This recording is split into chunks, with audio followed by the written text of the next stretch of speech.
What if everything you've been taught about the past is merely the surface of a story written in stone and sand? What if the most profound truths of our existence are not hidden in plain sight, but have been waiting silently for millennia for us to finally understand the language in which they were written? I'm about to take you on a journey that will challenge everything you think you know about history, faith, and the very fabric of our world.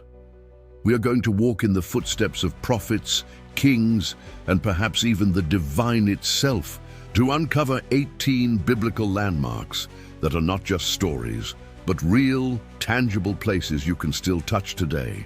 This is not a history lesson. This is a key to a hidden layer of reality, a collection of secrets carved into the very bones of the earth. And by the end of this, you will see the map of the ancient world with new eyes, uncovering a narrative of power, prophecy, and mysteries that were never meant to be forgotten. Our journey begins not in the Promised Land, but in the shadow of the Great Pyramids, in the land of Egypt, a place of bondage and miracles. Here, nestled on the east bank of the Nile, lies the city of Luxor, ancient Thebes. But we are not here for the pharaohs alone. Look closer to the vast, crumbling mud brick ruins of the city of Ramses. For centuries, scholars debated its location, but now many believe these very ruins are the remnants of the storage cities of Pithom and Ramses, cities built by Israelite slaves under the crack of the Egyptian whip. You can stand here, sift the dust between your fingers, and feel the weight of an entire people's suffering, the very backdrop of the Exodus. It is a place of profound oppression, but also the prelude to the greatest liberation story ever told. And if you listen closely to the desert wind here, it doesn't just whisper of pharaohs. It carries the faint, echoing cries of a people crying out for a deliverer, a cry that would soon be answered with plagues and a parted sea. But to understand that deliverance, we must travel east, into the vast, unforgiving sands of the Sinai Peninsula, a place that holds a secret far greater than mere geography. This is a land of stark, terrifying beauty, a furnace by day and an icebox by night. For 40 years, an entire nation wandered here, and the evidence of their presence is etched into the very landscape. We come to a place known as Jebel Musa, the Mountain of Moses.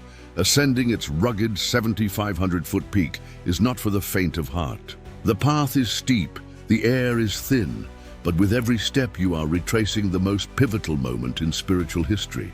At the summit, you find a small chapel and a quiet, profound emptiness.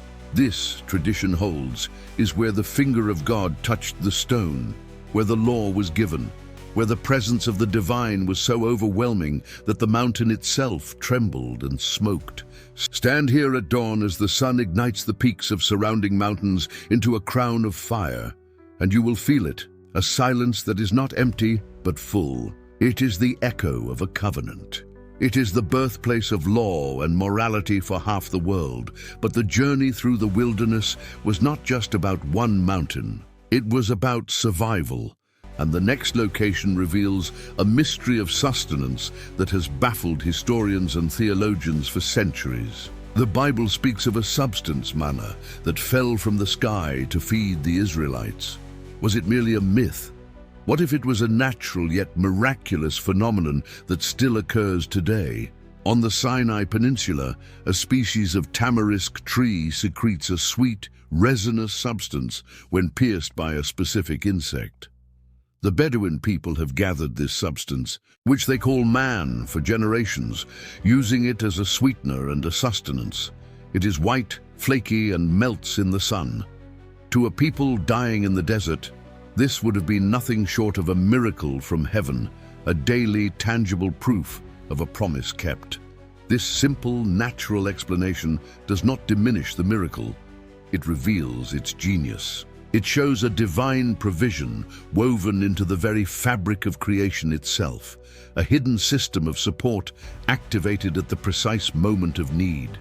But the wilderness was not their home. It was merely a passage.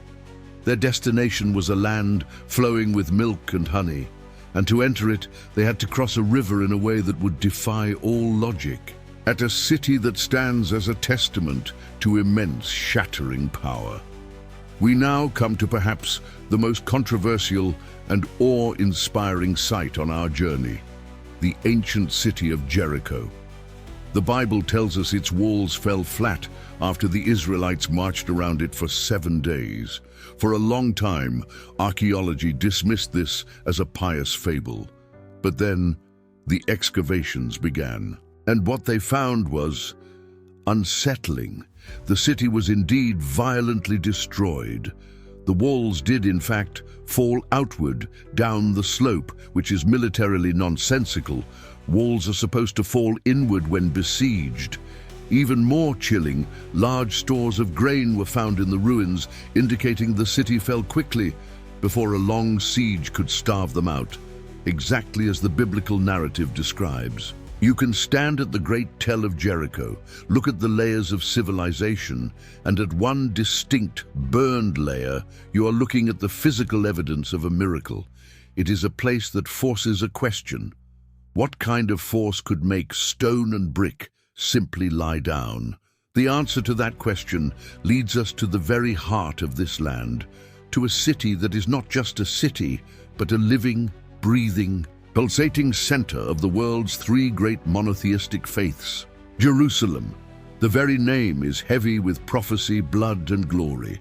There is no other city like it on earth. As you walk its ancient streets, you are walking on centuries of prayer, war, and devotion. Every stone is a witness, and at its heart, a place of such profound earth-shattering significance that its very dust is considered holy. The Temple Mount.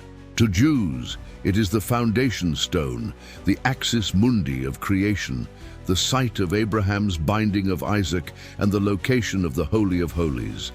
To Muslims, it is the Haram al-Sharif, the noble sanctuary from which the Prophet Muhammad ascended to heaven. But beneath the glittering dome of the Rock and the Al-Aqsa Mosque lies a secret that very few tourists ever see, a cavern of foundations that may hold the key to the original temple itself. We are speaking of the Western Wall, but not the part you see in pictures. Deep underground, through the Western Wall tunnels, you can walk along the original massive Herodian foundation stones, some weighing over 500 tons. To place your hand on these cool, perfectly carved blocks is to touch the ambition of Herod, the heart of the priesthood, and the longing of a nation. But what comes next will surprise you even more, for we are going to descend beneath the city itself, into a darkness that has not seen the sun for 2 millennia, into a realm of ghosts and a prophecy of ultimate sacrifice. Beneath the modern streets of Jerusalem lies a hidden city of water, tombs, and secrets. We venture now into the Channel of the Priests, a tunnel that leads from the city of David to the Temple Mount. Wading through knee-deep ancient water with a flashlight as your only guide, you are traversing the exact path the priests would have taken for ritual purification before serving in the temple. The silence is absolute, broken only by the splash of your steps. This is not a tourist attraction, it is a pilgrimage into the past. And nearby, in the shadows of the old city, we find the Church of the Holy Sepulchre, a chaotic, incense-filled labyrinth of chapels and stairways. Within its darkened chambers, encased in marble, is a rock slab that millions venerate as Golgotha, the place of the skull, and the tomb where Christ was buried and resurrected. The air is thick with the scent of myrrh and the fervent prayers of pilgrims. Whether you are a believer or not, the raw, tangible faith in this place is a force you can physically feel. It is a location that claims to mark the climax of human history, the moment death itself was conquered. But the story does not end in Jerusalem. It radiates outward, to a shoreline where a simple fisherman's life was turned upside down, and to a desert fortress where the final act of a tragic drama played out. We travel north now, to the serene shores of the Sea of Galilee. The water is placid, the hills are gentle. It seems an unlikely place for a revolution, But here, in a place called Capernaum, you can walk among the black basalt ruins of a synagogue built upon the very foundation of the one where Jesus taught. You can see the excavated remains of a first-century house, venerated since the earliest times as the house of the Apostle Peter. It is breathtakingly ordinary, and that is its power. The divine did not appear in palaces, but in the simple stone home of a fisherman. From this quiet lakeshore, a message would ripple out to change the world. But not all of the story is so serene. We must now journey to the stark, oppressive heat of the Judean desert, to a mountaintop fortress that became a tomb for a kingdom, Masada. The palace fortress of Herod the Great, a marvel of ancient engineering hanging over the Dead Sea. But its true fame comes from its end. Here in 73 AD, after a long Roman siege, 960 Jewish zealots chose death over slavery, committing mass suicide in one of history's most powerful and tragic acts of defiance. You can still see the Roman siege ramp, a brutal scar on the landscape. You can stand in the ruins of the palaces and the synagogue and feel the ghost of that terrible final choice. Masada is not a biblical story, but it is a biblical landmark, a stark monument to the end of the Second Temple period, a direct consequence of the world that Jesus and the apostles knew. And what comes next may change how you see the sky forever, because we are going to a place where heaven itself opened up. Our path now leads us to the banks of the Jordan River. At a site called Qasr el-Yahud, the air is thick with a different kind of energy. Pilgrims in white robes descend into the muddy, slow-moving waters, their faces alight with a transcendent joy. This is the traditional site where John the Baptist performed his ministry and where Jesus was baptized.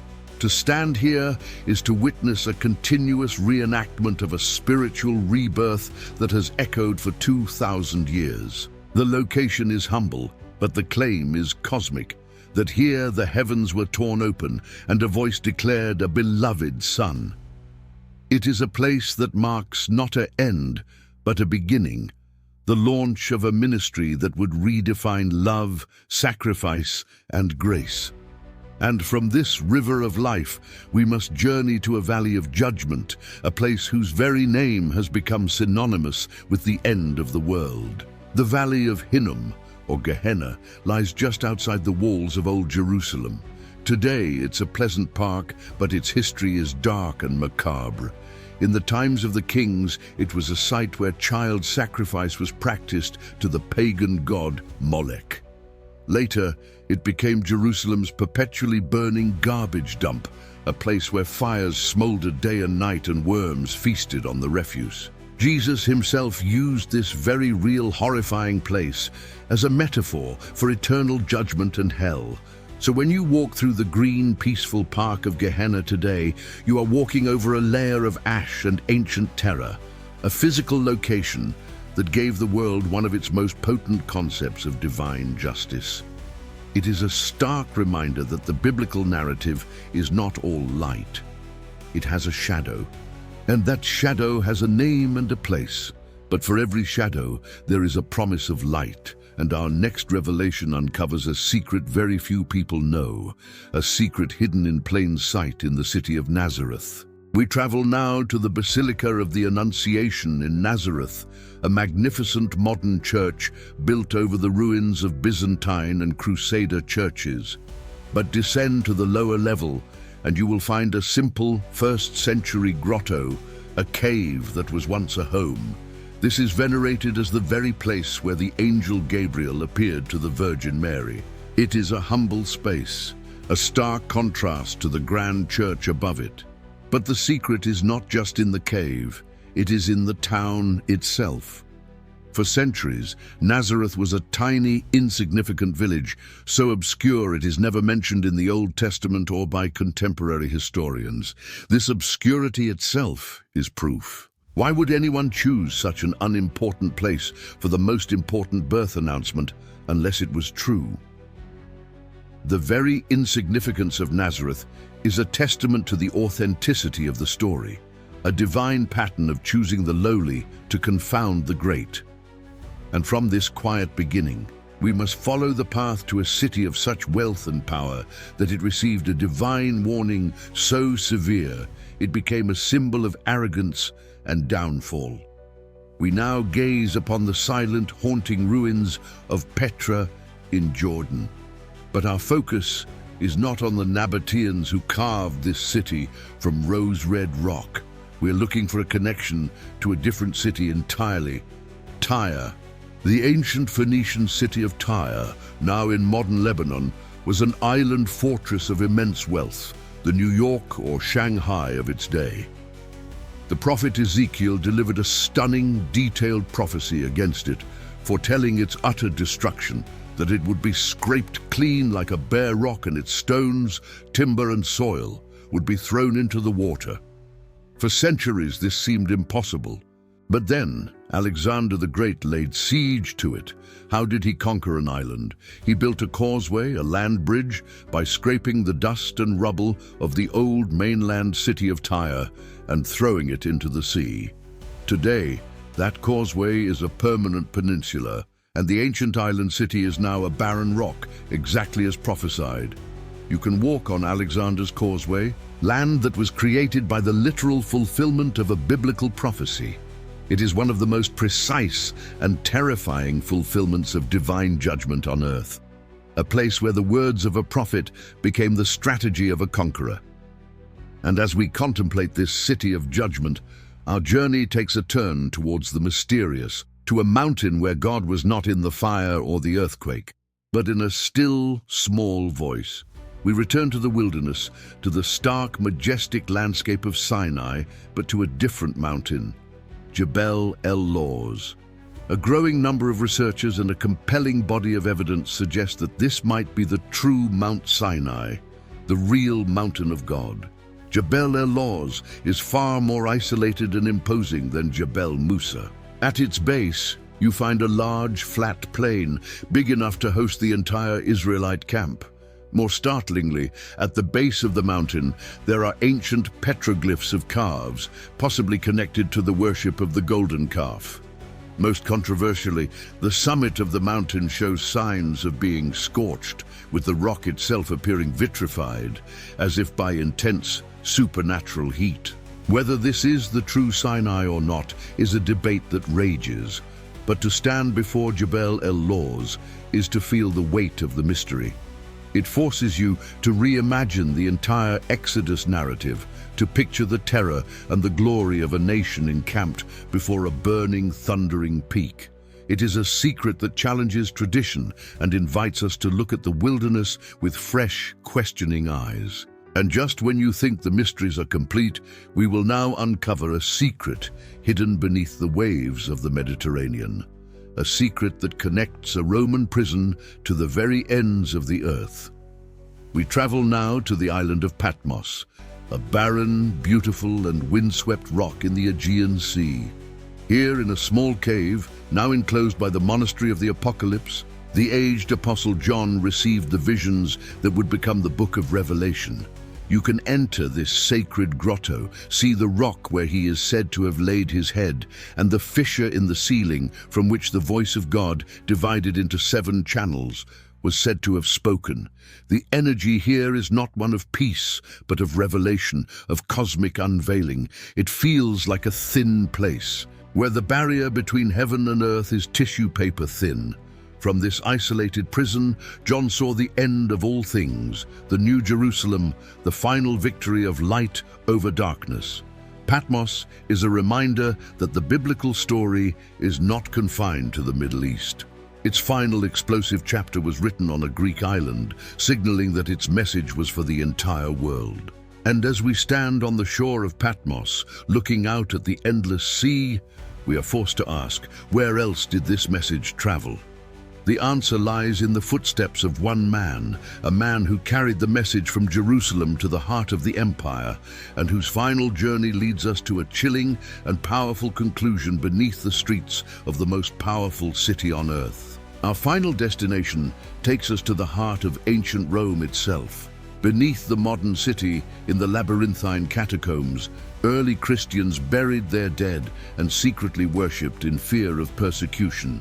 But we are going to a more specific, more profound site, the Mamertine prison. This ancient, damp, circular dungeon, located at the foot of the Capitoline Hill, is where, according to unshakable tradition, the apostles Peter and Paul were held before their martyrdoms. You can descend the steep stairs into the cold, dark lower chamber. There is a spring that miraculously appeared, tradition says, so that Peter could baptize his jailers. You can stand on the spot where these two pillars of the faith spent their final days, where Peter likely wrote his final epistles, and where Paul, the great intellectual engine of Christianity, awaited his beheading. To be in this room is to be at the epicenter of courage.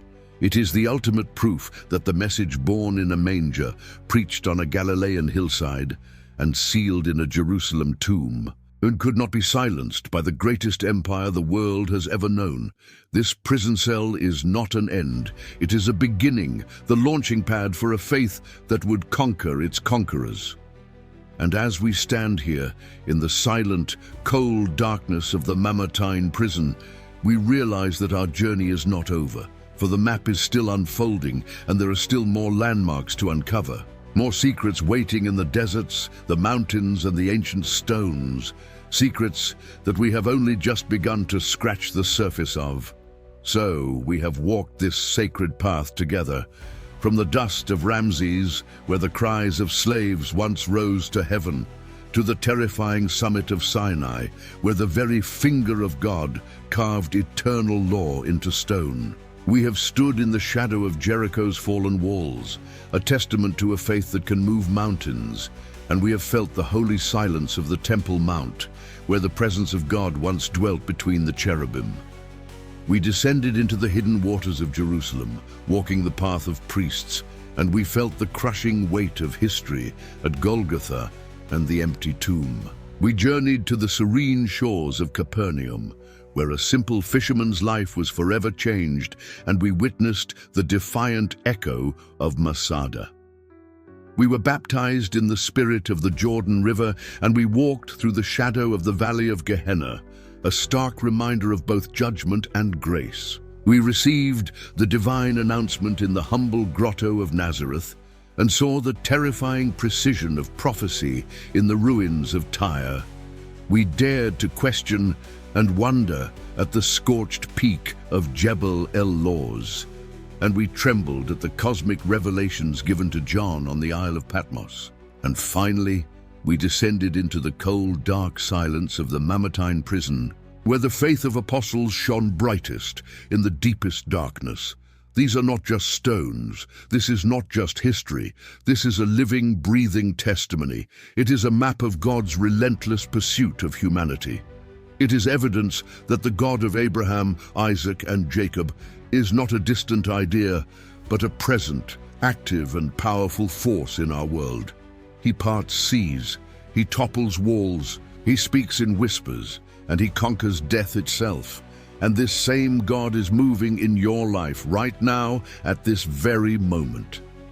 Which is why what you do next matters more than you can possibly imagine. This is not the end of a video. This is the beginning of a movement. The enemy would love for you to simply click away and forget what you have seen and felt. But the Spirit of God is stirring your heart.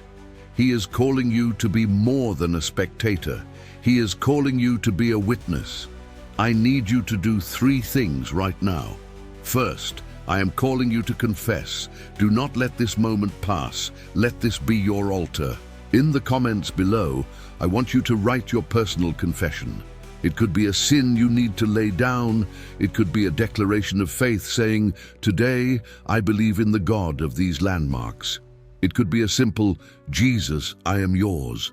Or testify, share a short prayer, or tell us what God has done in your life. Let this digital space become a holy ground of shared faith and powerful testimony. Do not be silent. Your words have power. Second, I am commissioning you to share. The Great Commission did not end with the apostles. It extends to you, watching this screen. You have been given a key tonight, a key to understanding, a key to faith. Do not bury it. I'm challenging you with a sense of holy urgency to share this video with at least 10 people, 10 souls. Send it to your family, your friends, that person who is struggling, that one who needs a miracle. Post it on your social media. This is not about getting more views. This is about reaching more souls. When you share this, you are not sharing a video. You are sharing a testimony. You are extending the blessing of God. You are carrying the living Word of God into the digital wilderness, and you have no idea whose life you are about to change for eternity.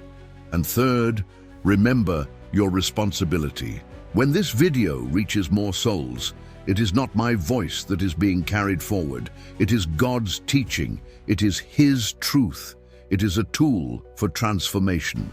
We are living in the final hours, and the world is desperate for the hope and the undeniable evidence that you have witnessed tonight.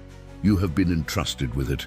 The same God who guided Moses through the wilderness, who gave David courage against Goliath, and who empowered Peter in that Roman prison, is the God who is with you now. He is calling you to action. Do not let this fire go out. Confess your faith below. Share this message with a world that needs it, and become a part of the story that these ancient landmarks are still telling. The story of a God who saves, a God who delivers, and a God who is coming back for His people.